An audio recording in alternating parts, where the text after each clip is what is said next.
တက်ပုံတစ်ပုံပြီးတော့ပေါ့နော်ဒီမိုးရတဲ့မှာပြင်းနေတဲ့ပုံစံလုံးမယ်ဆိုလို့ချင်းဒါ TikTok ထဲမှာပဲအလွယ်တကူပြုလုပ်လို့ရတယ်ပေါ့နော်အဲ့တော့ကျွန်တော်တို့ကလောက်တဲ့နည်းကိုကျွန်တော်ပြောပြပြရမယ်အရင်ဆုံးကျွန်တော်တို့ဒီ TikTok ရဲ့ဒီမှာ Man Blue ပုံစံလေးရှာတဲ့နေရာလေးကို channel လိုက်မယ်အဲ့ဒီမှာကျွန်တော်တို့ကစာရေးရမယ်ပေါ့နော်ကျွန်တော်တို့ကဘယ်လိုရေးမလဲဆိုတော့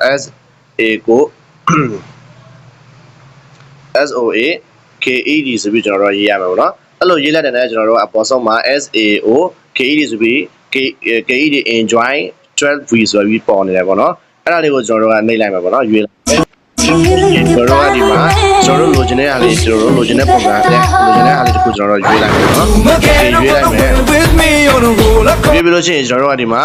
အဝါရောင်လေးနဲ့ခြေပုံစံလေးရှိရပေါ့နော်အဲ့ဒါလေးကိုတစ်ချက်ထည့်နေမယ်ပေါ့ထည့်နေမယ်နှိပ်ပြီးလို့ရှိရင်ကျွန်တော်တို့ကဒီမှာ use the effect ဆိုတာလေးရှိရနော်အဲ့ဒါလေးကိုကျွန်တော်တို့ကတစ်ချက်ထည့်နေမယ်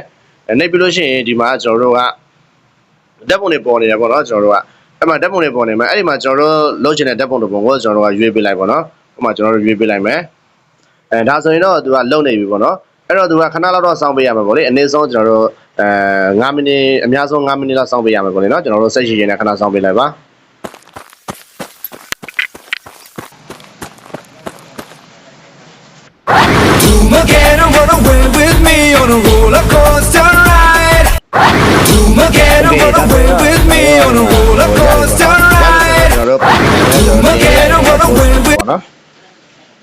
โอเคအားလုံးပဲလောက်တက်လိမ့်မယ်လို့ပြောလဲပါတယ်အားလုံးကိုကျေးဇူးတင်ပါတယ်ခင်ဗျာ